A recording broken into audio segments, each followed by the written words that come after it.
Hello, everybody. I'm Paul Beckwith. A new paper has come out on abrupt tipping points in the climate system. Timothy Lenton is one of the co-authors. It's a European paper. We're going to see a lot more important papers on climate change and other science topics coming out of Europe and the rest of the world, and probably fewer from the US, given what's happening there.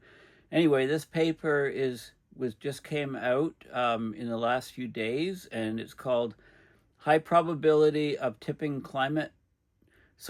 High Probability of Triggering Climate Tipping Points Under Current Policies, Modestly Amplified by Amazon Dieback and Permafrost Thaw. So what they did is they modeled 16 different tipping points, and they treated Amazon dieback and thawing of permafrost kind of separately as being, if a tipping point occurs, then either of these things, the Amazon dieback or the permafrost thaw, could occur, which would greatly elevate greenhouse gas levels, namely CO2 and methane in the atmosphere, which could then trigger further tipping points. So I've often talked about tipping points in the climate system and the possibility of cascades to greatly accelerate things. Now, even without tipping points occurring, we're seeing very exceptionally fast, I call it abrupt climate change. Look at what's happened in the last 2 years in terms of setting record global temperatures, global mean temperatures, but also setting record, resulting in record ice melt, record sea ice melt in both the Arctic and Antarctic, and a great uptick in the frequency, severity, and duration of extreme weather events because of the waviness increasing of the jet stream, things getting stuck in place, and also interactions with the polar vortex changing and collapsing and things like that. So, you need to really talk about the overall climate system. So this particular paper brings us back to the idea of tipping points in the climate system. So like I'm saying, even we're getting these record changes in the last several years, even in temperatures and so on. And this is without tipping points occurring that we know of, although we're seeing signs of things like the AMOC slowing down, etc. So let's have a look at what this paper actually tells us, how it adds to the literature based on some of the things that we've seen and I've talked about before in previous videos. So basically, this is an article which was published by the Weather Channel just a few days ago. The title, Earth is Approaching Dangerous, Irreversible Climate Tipping Points, Scientists Warn. So we're on the brink of crossing these critical tipping points, from melting ice sheets to dying rainforests. Once they're triggered, these changes could accelerate global warming and actually be impossible to reverse. This is when we'll actually pull out all the stops and try things like solar radiation management and put huge money into carbon capture and things like that. Why should we wait until these things happen? Well, I guess that's maybe human nature. I don't know. So right now, we're headed towards several catastrophic climate tipping points, according to new research. This matters because once these tipping points are crossed, once we cross thresholds, usually given in terms of temperature and duration that we're at those temperatures, then we can trigger these tipping points, and that can trigger dramatic environmental shifts that cannot be reversed, at least on human timescales. So there's a new study. The new study that I'm talking about is the European Geosciences Union, or the EGU, and it paints a remarkably grim picture. It highlights threats like the collapse of the Greenland ice sheet, the dieback of rainforests, rapid thawing of permafrost in polar regions. These changes would severely impact human well-being and global stability. What's most concerning about these tipping points is that once triggered, the changes often escalate on their own without additional human input. So they're self-propagating, They're accelerating feedbacks, if you like. This endless loop can amplify global warming and make it even more difficult to mitigate the effects of climate change. Okay, so this is just showing, ice sheet calving plays a key role in sea level rise, particularly from the Greenland and Antarctic ice sheets, because that's ice on land that ends up in the ocean, raising sea level. So they talk about key tipping points to watch: permafrost thaw. So permafrost, of course, it covers vast areas of the Arctic. It holds large amounts of carbon in the form of frozen organic matter. It stays frozen year-round. Of course, as temperatures rise, the permafrost begins to thaw. It releases greenhouse gases like methane into the atmosphere, as well as CO2. Methane in the absence of oxygen, CO2 if you're near the surface and oxygen is available. This release accelerates the warming in a dangerous feedback loop. If significant portions of the world's permafrost thaw, we're talking about billions of tons of carbon entering the atmosphere, further fueling the warming. So that's a very big one. Greenland ice sheet melting, right? If it melts significantly, it would raise global sea levels significantly. Melting of the ice sheets triggered by rising global temperatures. Once it reaches a threshold, it could begin to melt faster, lead to widespread coastal flooding globally, threatening millions of people who live near sea level. The Amazon rainforest dieback, probably a closer feedback.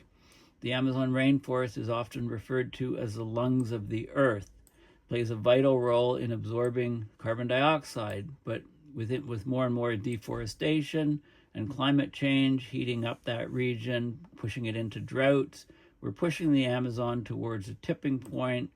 If the temperatures rise too high or deforestation continues at its current pace, the rainforest could begin to die back. That would release stored carbon. It would turn basically from a carbon sink to a carbon source. That's happening some years.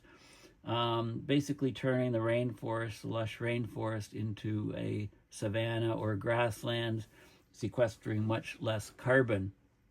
And we'd have a significant amplification of global warming because of all that additional carbon in the atmosphere ocean system. Of course, the AMOC is one I've talked about quite a bit. We're seeing signs of the AMOC slowing down already. It's a vital ocean current that helps regulate global climate. If the AMOC slows or collapses due to rising temperatures and melting ice, it would lead to more extreme weather patterns, not just in Europe, Africa, and the Americas, but around the world. It would impact agriculture and ecosystems. So how close are we to these tipping points? So that's the key question. So in this paper, the researchers, they used a climate model, and they looked at the shared socioeconomic pathways as per the IPCC reports to look at the probabilities of triggering 16 known tipping points. They looked at climate sensitivity to greenhouse gases, the temperature thresholds at which tipping would occur, and they concluded that there's a 62% chance of triggering at least one tipping point, and there's 9 tipping elements that have more than a 50% probability of being crossed. Okay, this includes Greenland ice sheet collapse, abrupt permafrost thaw, and Amazon rainforest dieback. Here's an aerial image of the Amazon rainforest. I mean, it's just, it's like the lungs of the planet. Is very, very apt description.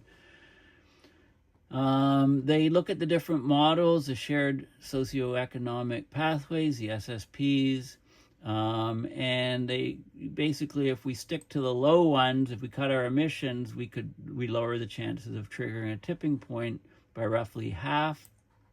Maybe too late already for some systems, because some tipping points can be triggered with as little as 1.8 degree Fahrenheit of warming. We've already passed that by quite a bit. Tipping points are still not as impactful at the moment as human-driven emissions, right? The carbon cycle tipping points like permafrost collapse and Amazon rainforest dieback, these are called carbon cycle tipping points, or parts of the carbon cycle. If those things tip, we can greatly increase the greenhouse gases, the carbon in the atmosphere, because of the release from the permafrost, the frozen organic material in the poles, and also the Amazon rainforest, loss of vegetation through fires, dieback, conversion to savanna, etc.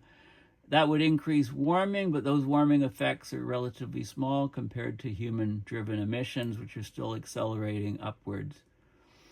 The added warming from these tipping points alone are as much as 10 times smaller on average than the warming from human-driven emissions, but they can't be ignored because they're very abrupt. They would occur very rapidly.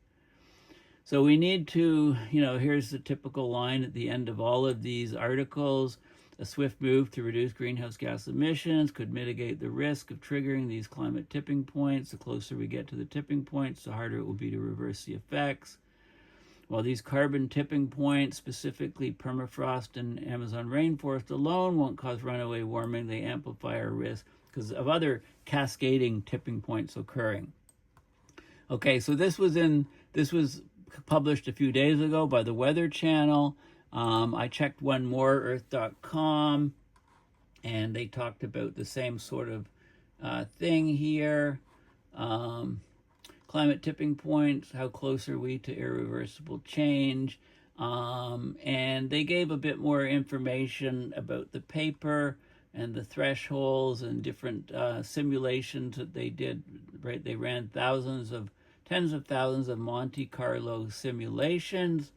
They looked at the shared socioeconomic pathways, the SSPs, and they looked at 16 tipping elements. Again, the probability of at least one being triggered is 62%.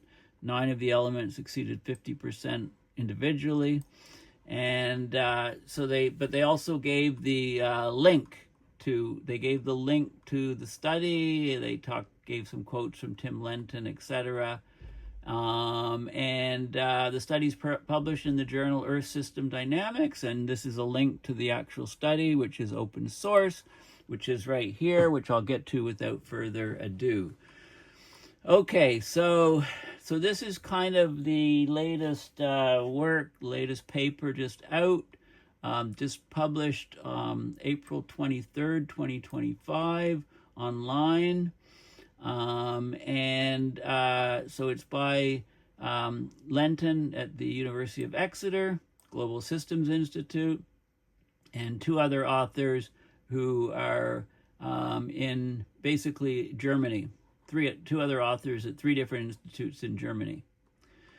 Okay, so they investigate the probabilities of triggering climate tipping points under 5 SSPs, the shared socioeconomic pathways, and how they're altered by including the additional carbon emissions that would arise from tipping points within the Earth's carbon cycle.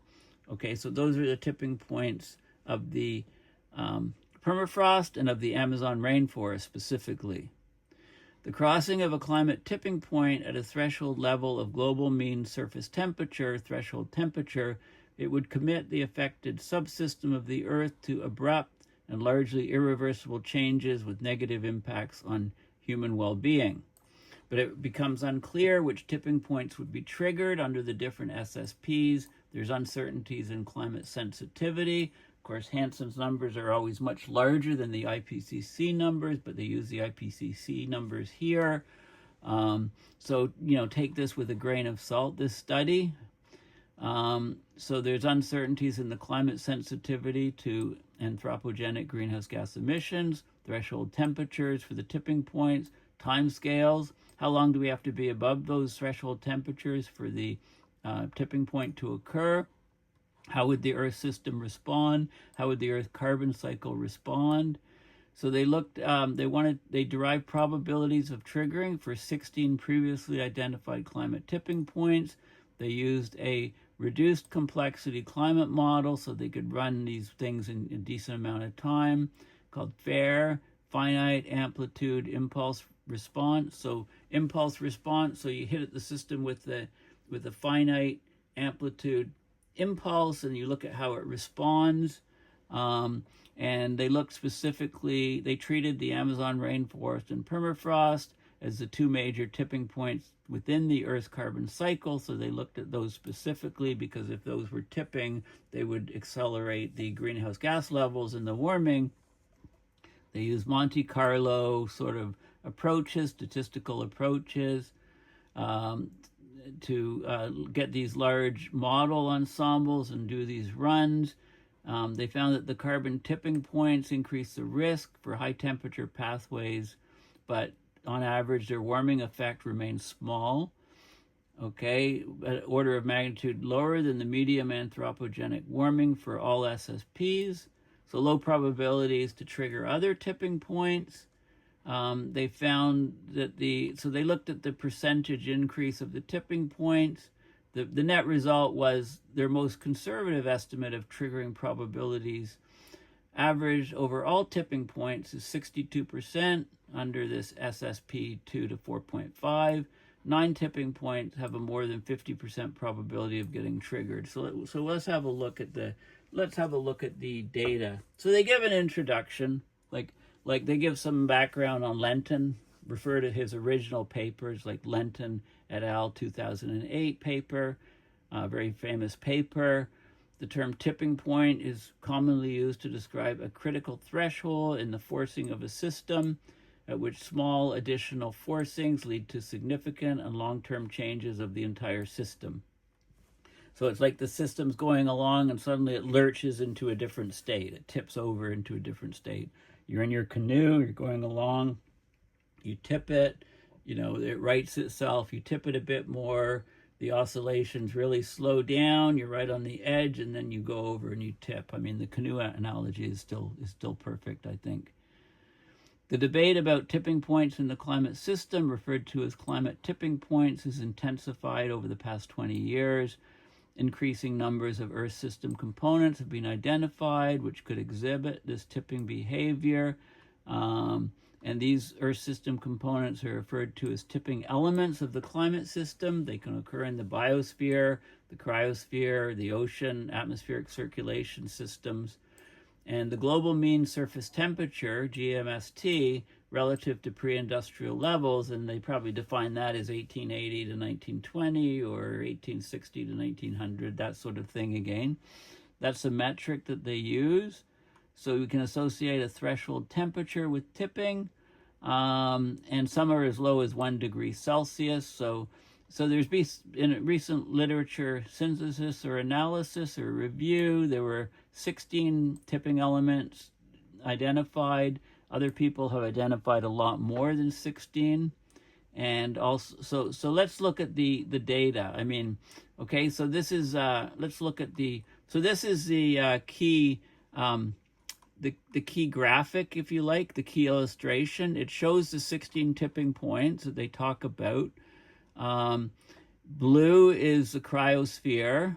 So this column here, blue is the cryosphere, this is the biosphere, and orange is the atmosphere oceans, okay? And then they look at the probability. So likely, green is high confidence of it occurring, yellow is medium confidence, and the pink or red is low confidence. And these are all of the tipping points, so they're identified as global core tipping elements, regional, and threshold free.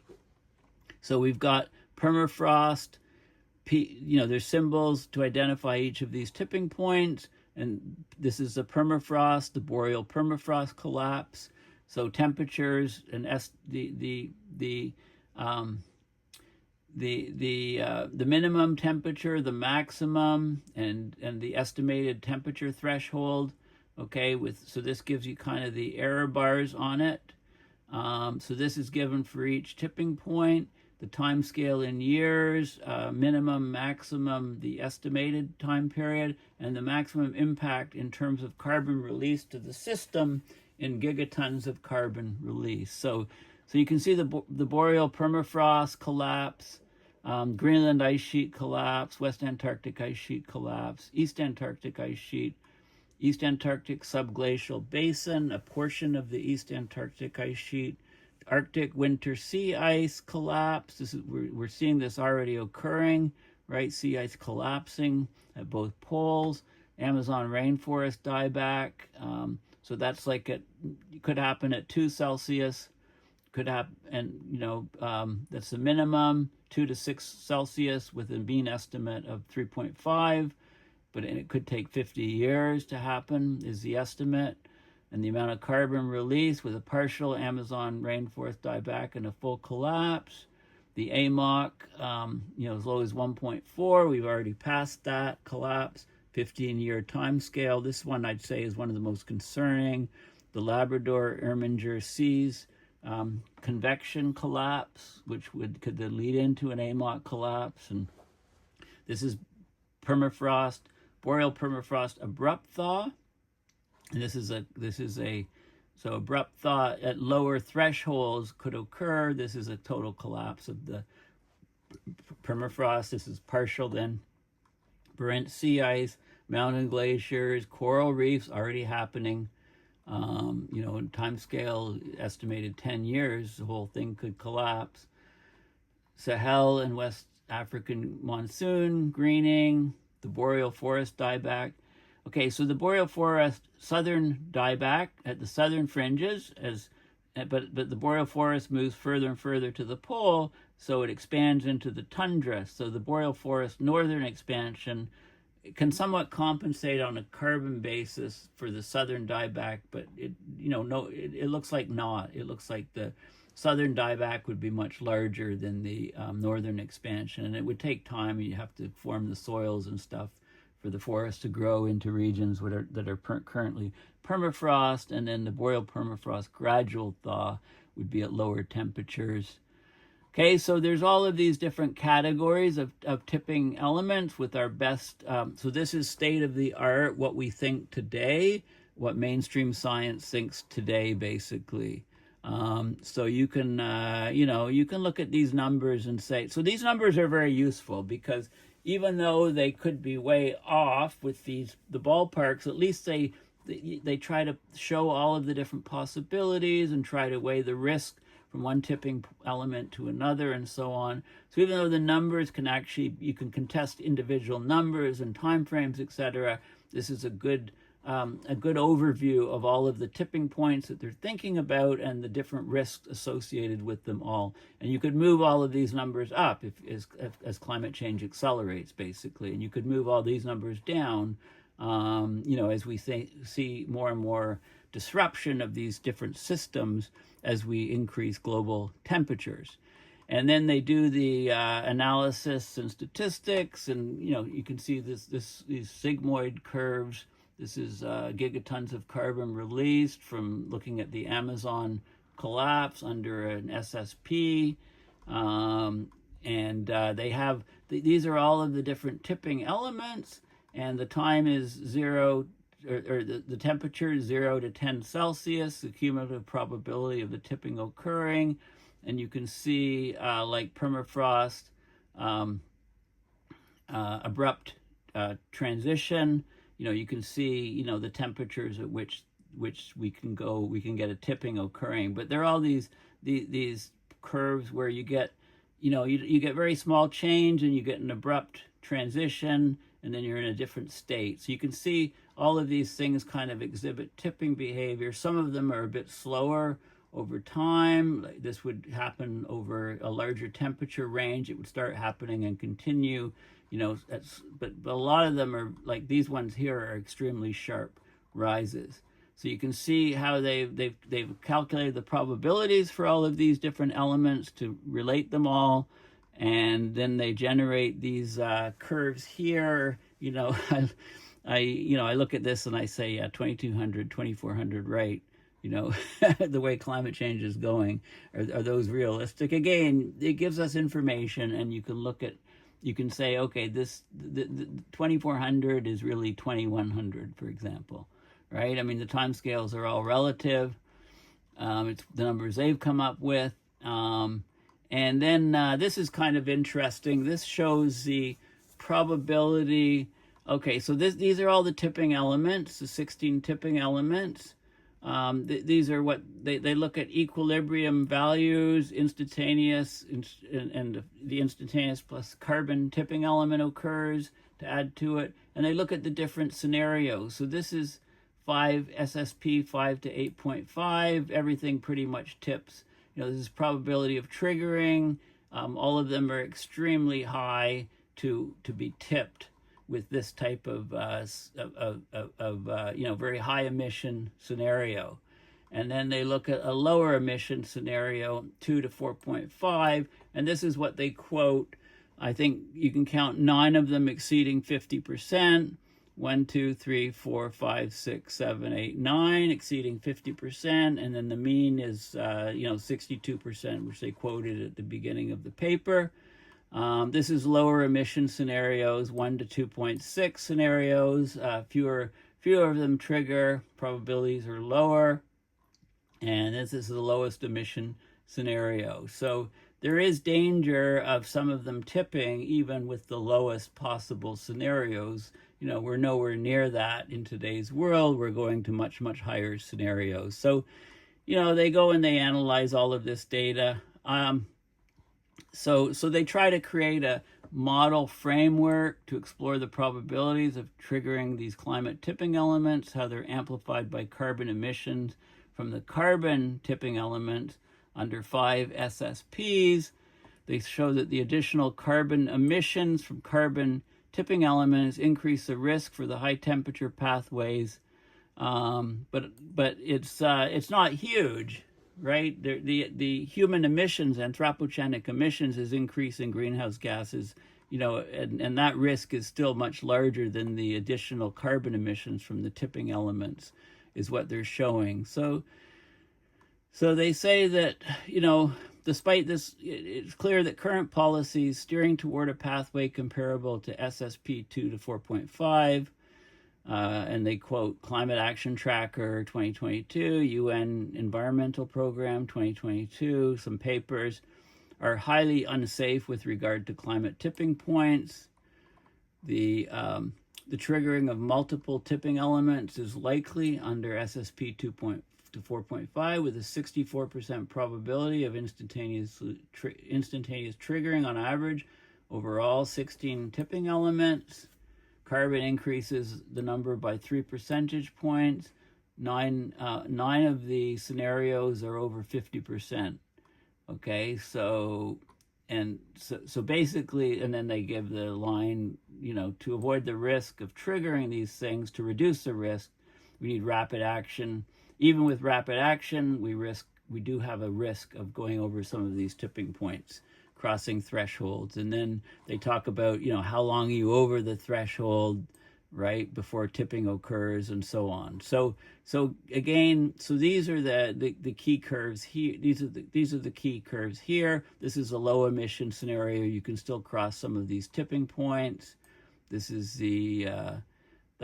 this is a higher emission scenario, but this is not business as usual. Is actually this scenario here, which is getting very frightening in terms of the potential for exceeding tipping points.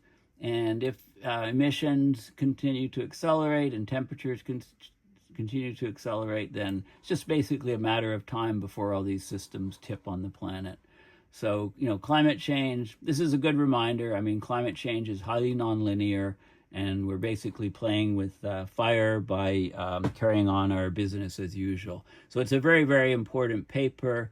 I highly recommend everybody have a look at it. It's very nice that it's open source, so it's not behind any paywall. Anybody can access it. So thank you for listening. Please consider going to paulbeckwith.net and donating to PayPal to support my research and videos. And if you want a t-shirt with one of my climate sayings on it, all hell's breaking loose, climate mayhem, for example, you can go to this website and purchase something from this website. My son set this up for me. So thank you for listening, and bye for now.